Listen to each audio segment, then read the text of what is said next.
How's it going, everyone? Welcome back to Hot Takes with Holmes podcast edition. My name is Blake Holmes, and stick around with me as today I'm going to be talking about the recent action on the NFL, NCAA, and NBA worlds. However, I want to get a few things out of the way first. First of all, I'm sorry about the noise in the background. Tried to find a different spot to record, but unfortunately this was the most ideal spot, so I apologize for that. And secondly, we now have a time that we're going to be going live on Radio Free Radford for the spring semester. We're going from Tuesdays from 2 to 3 p.m. So it's going to be a little bit different. It's going to be about the same time as we were last semester, but maybe about a couple hours of difference. And from Monday to Tuesday. So on Tuesday, we will be going live for another hour. So again, that'll be the last semester of Hot Takes with Holmes. Be sure to tune in whenever you can. Tuesdays from 2 to 3. I did post it on our Facebook page, but in case you missed it. And also, if you don't already like our Facebook page, be sure to do that. Our Facebook page is at Hot Takes with Holmes. We're also on YouTube, Hot Takes with Holmes. Obviously, if you're not watching the Instagram live, you're actually watching it on YouTube. So, of course, be sure to subscribe and like our Facebook page, where all of our broadcasts and lately news updates go on live as well. So, with all that out of the way, let's get started.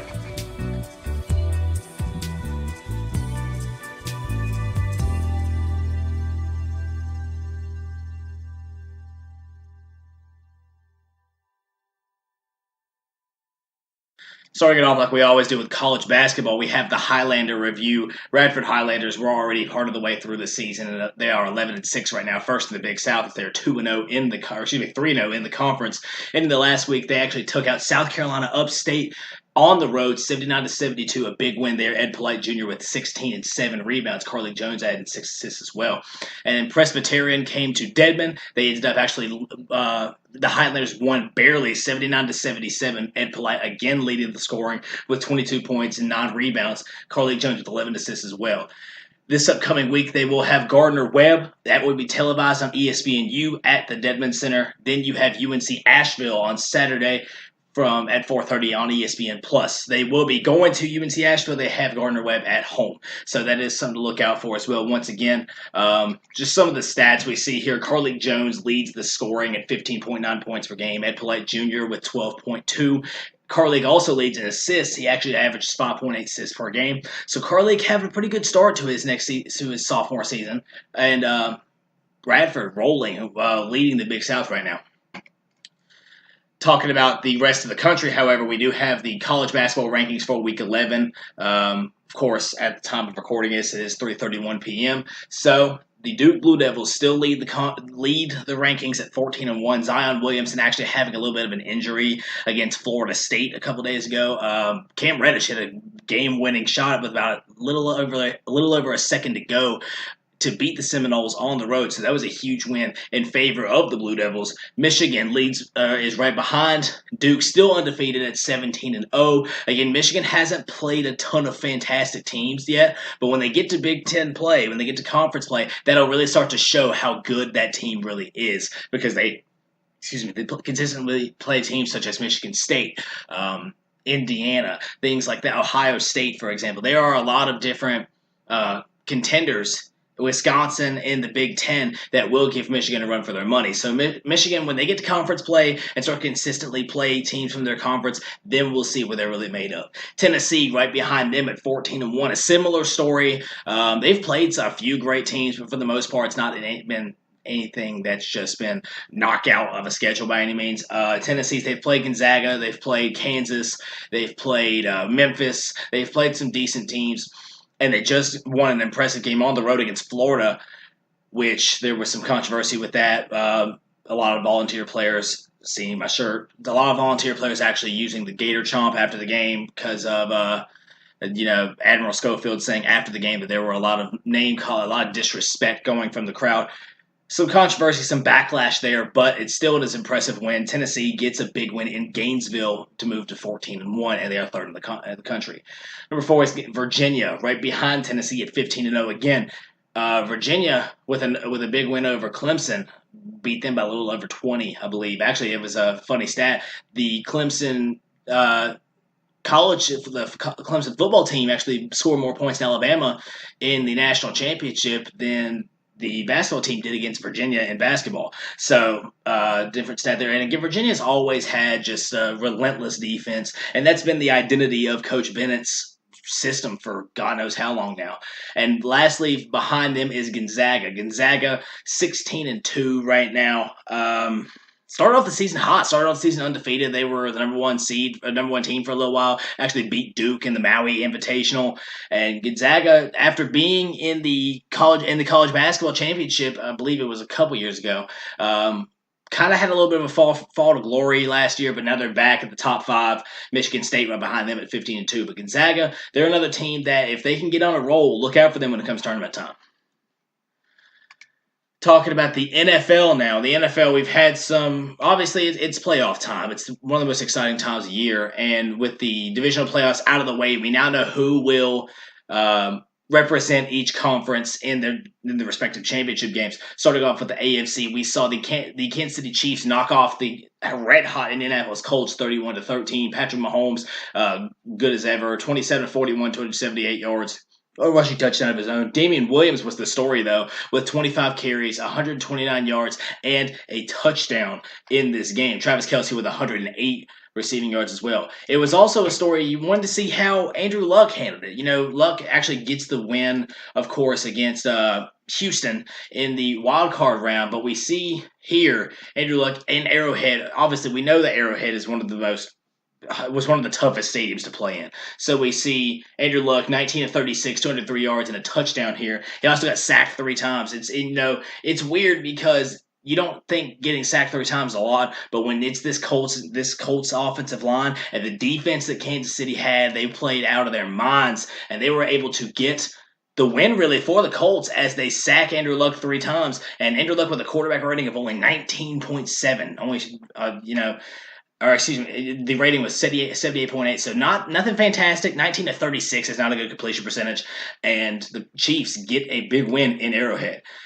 Next on Saturday, it was the Cowboys and the Rams. This was a closer game than this was actually a pretty close game with the Cowboys going into Los Angeles. Los Angeles had it was obviously when you think about the Rams rushing attack, you think of Todd Gurley, but C.J. Anderson coming in, 23 carries, 123 yards, and 2 touchdowns. In the past 2 games, he's been the hero of the Los Angeles Rams, actually having, again, 2 touchdowns, 123 yards, and in the Week 17 game, he blew up as well. And the Cowboys, of course, Dak Prescott was the leading passer, 20 of 32, 266 yards, and a touchdown. But, of course, it was towards the end of the game that they seemed to falter.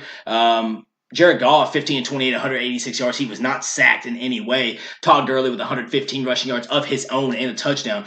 But really came down towards the end of the game, and the Cowboys just could not quite keep up. The Rams win 30-22. Rams ride the momentum of a 17-point second quarter as well. So Rams, they are in the NFC Championship. Moving on, we then ended up having on Sunday, we had the Los Angeles Chargers traveling to Foxborough to take on the evil empire of the NFL is what I'll call it, the New England Patriots. And the Patriots just dominated. I mean, there's no other way to put it. Patriots went 41-28 at home. Tom Brady, 34-44, 343 yards, and only a touchdown. Tom, your quota's low. You're lacking. You got to have more than 1 touchdown. It's not what we expect. So again, Tom Brady with 343 yards and a touchdown, a quarterback rating of 87.2, and then actual rating of 106.5. Tony Michel, 24 carries, 129 yards, 3 touchdown carries for the rookie. Rex Burkhead also is getting the rushing game as well. But Phillip Rivers with 25 of 51. He had 331 yards, but here's the thing. When you are a quarterback of the magnitude and the talent of Phillip Rivers, I kind of expect you to get 331 yards if you're throwing 51 times. So the idea is, it's still an impressive game. Don't get me wrong. It's not something I need to disrespect, but come on, Phillip. You got to be able to complete a few more passes, especially on the road against this Patriots team. Leading receiver was Julian Edelman with 9 receptions over 151 yards as well. And again, Patriots. And it really took 14 fourth quarter points to make it that close as well. The Patriots just dominated in this game, and they didn't really look back. And lastly, on Sunday night, we had the Philadelphia Eagles and the New Orleans Saints. 20-14 was the final score for in favor of the New Orleans Saints. Actually, the Eagles had a 14-0 lead in this game, but slowly, bit by bit, the Saints clawed their way back. Drew Brees, 28-38, 301 yards and 2 touchdown passes. We saw Nick Foles actually throw for 18-31. He actually looked like he was going to have a monster game in the early stages, but he only goes 18 of 31 for 201 yards, a touchdown, and 2 interceptions. One of the interceptions was not his fault. Alshon Jeffrey went right through his hands into I could not quite remember who it was. I know Lattimore had one of the picks, but right into the hands of the corner. So Nick Foles, he doesn't necessarily deserve all of the blame there, but again, the Saints get a big win at home. They are undefeated at home in the playoffs during the Sean Payton and Drew Brees era. So we take a look here. Alvin Kamara leads the rushing for the Saints with 16 carries and 71 yards. Mark Ingram, 9 carries for 53 yards. They have a two-headed monster in the backfield. So that's nothing new. I mean, we've seen this for the now 2 years. Wendell Smallwood with 10 carries for 33 yards. That was really the story of the game. The Eagles should just never really get a potent rushing attack. It was always they were trying to lean on Nick Foles a little too much, and we saw how that got you. Now, Nick Foles, a fantastic quarterback. He's the reason they won the Super Bowl last year. But you can't depend on a quarterback as much as they did and not have any kind of rushing attack and expect to win big games, especially on the road in a place like the Superdome. So the Saints get a win in front of their home crowd and clinch a spot in the NFC Championship where they will meet the Los Angeles Rams. So just to recap, for the championship rounds, which will go on next week, we have, of course, 2 games, 4 teams. Both of them will be on Sunday. We have the Los Angeles Rams and the New Orleans Saints at the Superdome at 3:05 p.m. And then we have the New England Patriots and the Kansas City Chiefs in the AFC Championship in Kansas City at 6:40. So again, we take a look at some of this. The Rams and Saints, Patriots, Chiefs, these are both games that have happened earlier in the season. The New Orleans Saints beat the Rams earlier this season, and then the New England Patriots beat the Chiefs as well. So will we see a little bit of a flip of the script? I don't know, but it's time for our game predictions, so let's get started. The Los Angeles Rams and the New Orleans Saints. I gotta say, I liked the fight that the Saints put in against the Philadelphia Eagles towards the end of the game, but at the end of the day, I want to say the Los Angeles Rams. They found their two-headed monster of their own with C.J. Anderson and Todd Gurley. They have the weapons. Jared Goff. If you can keep Jared Goff protected, I think he can find the open receiver plenty. Their defense is fantastic. Again, the Saints are nothing to scoff at.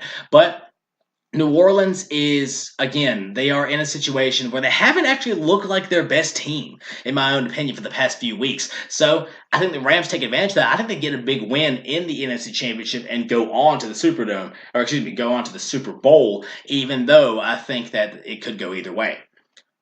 And the Patriots and the Kansas City Chiefs.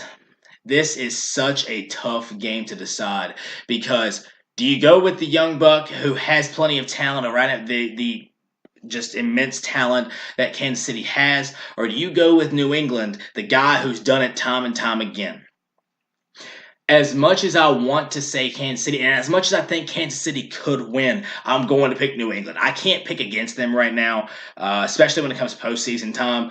Patrick Mahomes is going to be the story. Patrick Mahomes, the young guy versus Tom Brady, the MVP versus the GOAT. So that's going to be something that's going to be talked about a ton. Sony Michel has really kind of made strides in the running game ever since he took over the running back position for the New England Patriots. We see Damian Williams kind of stepping out as well, Tyreek Hill. There's going to be just so many storylines to go with this game. Does the Chiefs defense play nearly as well as they did against the does Chiefs defense play nearly as well as they did against the Colts? Does the Patriots defense hold Mahomes enough to allow Tom Brady, or will it be a shootout? Will it be a low score? There's going to be so many storylines to this game, but I can't pick against the Patriots in postseason play as much as I'd like to. So, according to my predictions, I will have the Rams and the Patriots in the Super Bowl, and we've seen that before, haven't we? NCAA football.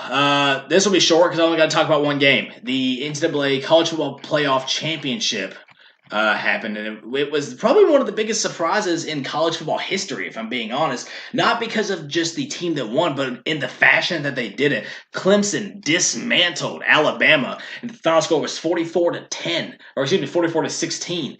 Tua Tagovailoa, 22 of 34, 295 yards, 2 touchdowns with 2 interceptions. I don't know of the last time he's had 2 picks in a game this season. But he actually has only a quarterback rating of 21.5. It was actually the quarterback for the Tigers that was the most impressive. Trevor Lawrence, the true freshman, 20 of 32, 347 yards, 3 touchdown passes, no interceptions against one of the country's, if not the best defense.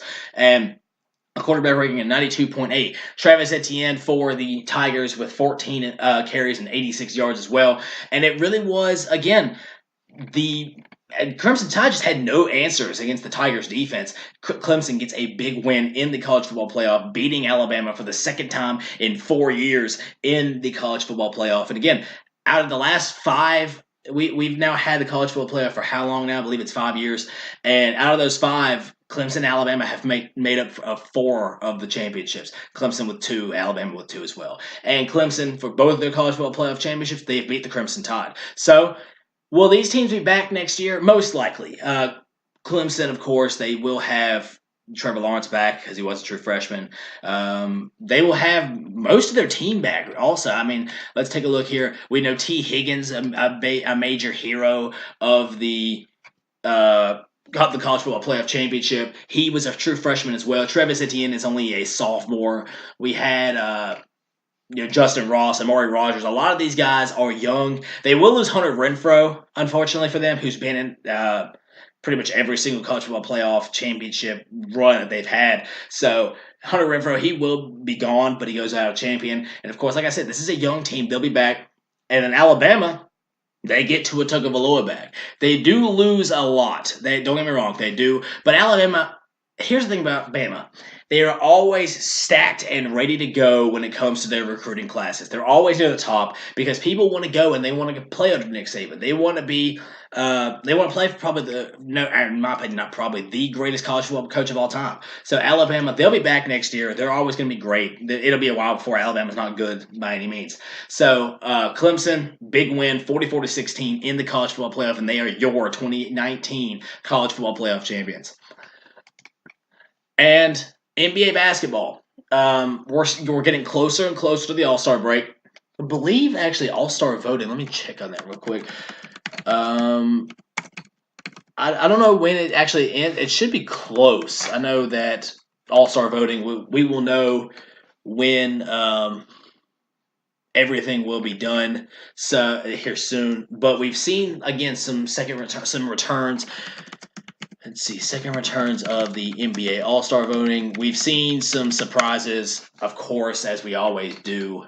And so far, we see right here, we have, of course, still leading the voting. We have Giannis Antetokounmpo and LeBron James. So they will be most likely your leaders. They will be the ones that pick the teams. But then we talk about after that, when it comes down to front court, in the Eastern Conference. Again, Giannis leading it, Kawhi Leonard right behind them, and Joel Embiid at 3. Jason Tatum is right behind Joel Embiid. That's not necessarily something that I agree with. Jason Tatum's a very young and interesting player that should have a very successful career. But I think there are probably some more deserving players down there. I mean, you see a guy like Blake Griffin who's made strides this year. I don't know about Jimmy Butler, who's right behind him, but Blake Griffin is one that I think could be the top 4, at least top 5, but he's number 6 right now. And Jason Tatum, again, he's going to be young. He's young. He'll have a good career. I don't know if I agree with him being this high this year, though. In the guards for the Eastern Conference, we have Kyrie Irving leading the way with 2.3 million votes. We have Dwayne Wade at number 2 and Kemba Walker at number 3. That's another story as well. People are voting for Dwayne Wade to be in the All-Star game because it will be his last season in Miami. It will be his last season in the NBA, and they want him to start the All-Star game. Well, I think it's a good thing. It shows that there are a lot of fans that respect the career that Dwayne Wade has had, but the fan of me says I don't like that Dwayne Wade in the season he's had, not starting for his team, is in the top 2. I don't like that. I would rather have Kemba Walker there Kemba Walker's been a bad man in the Eastern Conference this year. I mean, I don't like that he's not in the top two. I think he should be starting personally. I think it should be him and Kyrie starting in the All-Star game. Ben Simmons right behind them. Another one I don't know if I agree with. He's been having a little bit of a down year compared to what he had last year. So I like the fact that Dwayne Wade is being respected in his career right now, and people are realizing this might be the last time we ever see Dwayne Wade. So they want him there, but come on, Kemba Walker has been early in the season. They were talking about him being an MVP candidate. And in the Western Conference, again, in the front court, LeBron leading with 2.7 million votes. He will be your Western Conference captain. Then you have Luka Doncic at number 2. This is the one that I had the most problem with because is Luka Doncic a fantastic rookie basketball player? Absolutely. He'll win Rookie of the Year, and he should win Rookie of the Year with absolutely no contest. But 2.2 million votes and second in the Western Conference, he doesn't need to be there. Paul George is right behind them. He's an MVP candidate right now. Excuse me. Kevin Durant right behind him at 1.7 votes. He's 1.7 million votes. He's an MVP candidate right now. Anthony Davis right behind him, 1.5 million votes. He's an MVP candidate right now. Steven Adams at number 6. That one I also disagree with. I don't think it should be as high as number 6. Number 7, Nikola Jokic, 740,000 votes. He's an MVP candidate right now.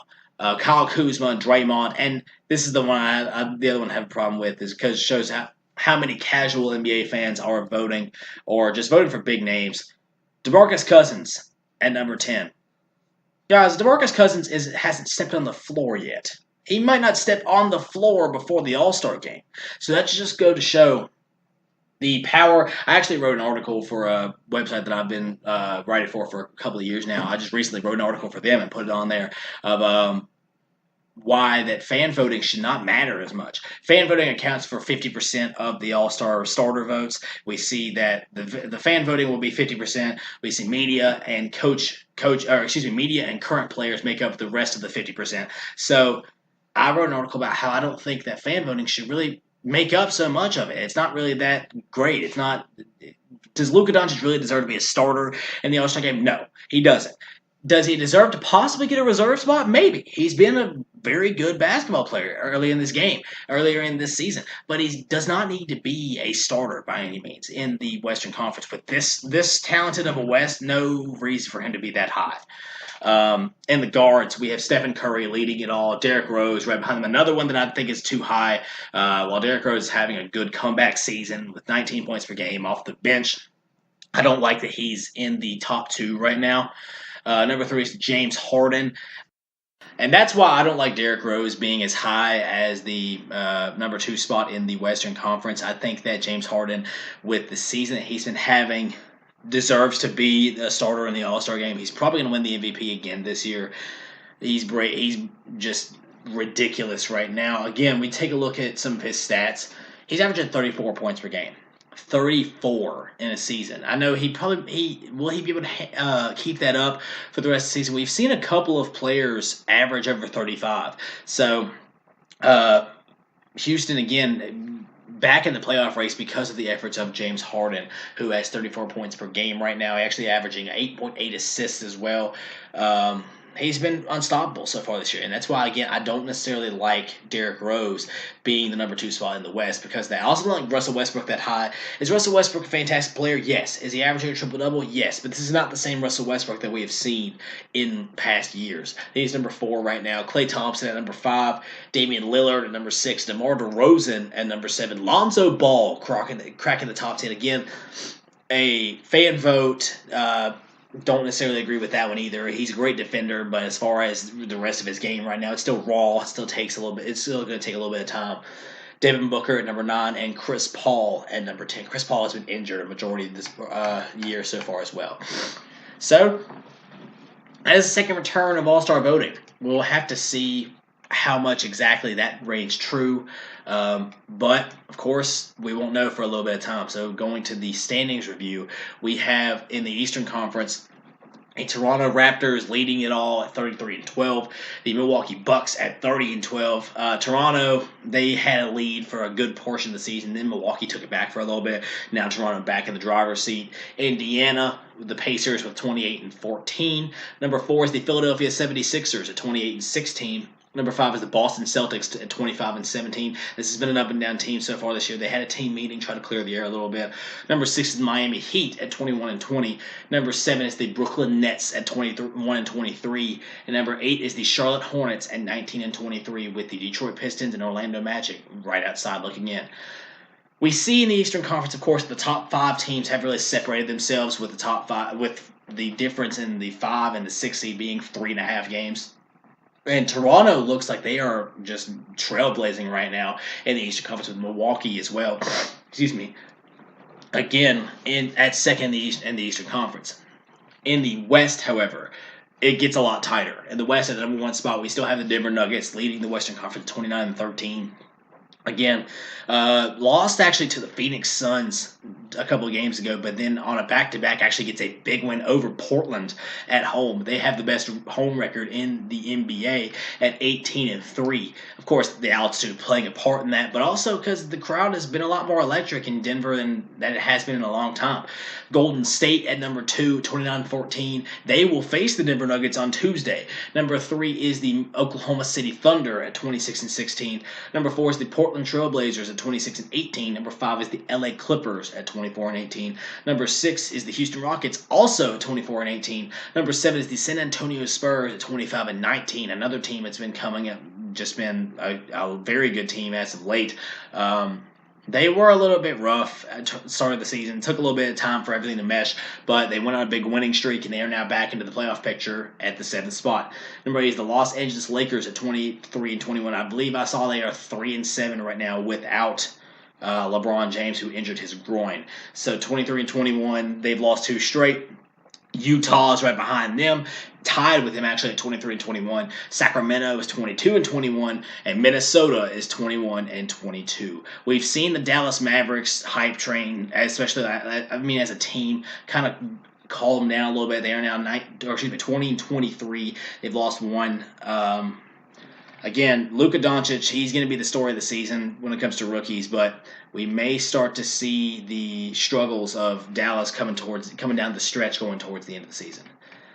So, I do this every week. I want to kind of just point it out. Out of the Eastern Conference, we could have every team except for one could be in the playoffs. They were in the Eastern Conference right now. Just goes to show, again, every single week how tough this Western Conference really is, and how whoever makes it out of this Western Conference, they won't have a slouch coming out of the East, but it's still going to be a gauntlet trying to get out of the West.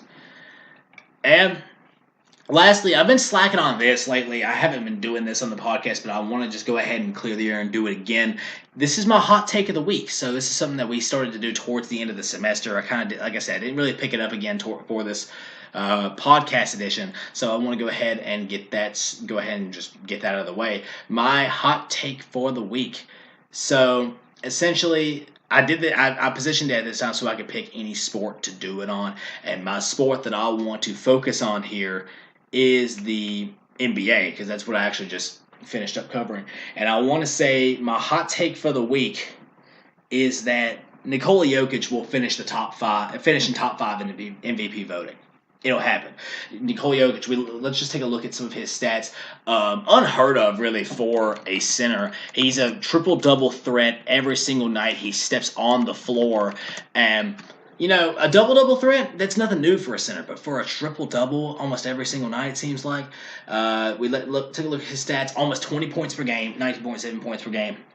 7 assists, a little close to almost 7.5 assists. Again, he's a 7-footer. He's a center at averaging a little over 7 assists per game, and we have 10 rebounds per game as well. He actually just dropped 40 on the Portland Trailblazers last night. He's had several different great performances so far this year, and he's been the face. He's been the reason the Nuggets have stayed on top of the Western Conference, even with all the key injuries. They just got back Gary Harris. They just got back Paul Millsap. They just got back Will Barton. We haven't seen Isaiah Thomas step on the floor this year. Michael Porter Jr., of course, he probably will sit out this entire year. Jared Vanderbilt as well. So we see Nikola Jokic has been leading this team, has been the main reason the team is still number 1 in the Western Conference. He's probably the main reason. So, again, he makes every single person on his team better, and his stat line for a center hasn't been done since Wilt Chamberlain. So we may see. I think, in my hot take for the week, Nikola Jokic finishes in the top 5 for MVP voting. Well, that is going to do it here on Hot Takes with Holmes. If you like what you heard, then be sure to like our Facebook page where we'll update all that goes on here on Hot Takes with Holmes. Again, we're also on YouTube where all of our broadcasts are uploaded to. Find us at Hot Takes with Holmes on both the sites. Again, if you missed the beginning of the show, if you just haven't seen it on Facebook page, we now have a new time that we will be going live on the spring semester. It will be on Tuesdays from 2 to 3 p.m. And of course, when it comes to the spring semester, Isaiah Adair, he will be back with me. We will be back in the Radio for Radford studio in Tyler Hall. So again, be sure to mark your calendars. We will be back. Believe it is not. We won't be back the first Tuesday because Radio for Radford will not be going live then. We will be back the 29th of January. So mark your calendars. We will be going live on Radio for Radford then. But that's going to do it here for me. My name is Blake Holmes, and for my co-host Isaiah Adair, we'll see you next week here on Hot Takes with Holmes.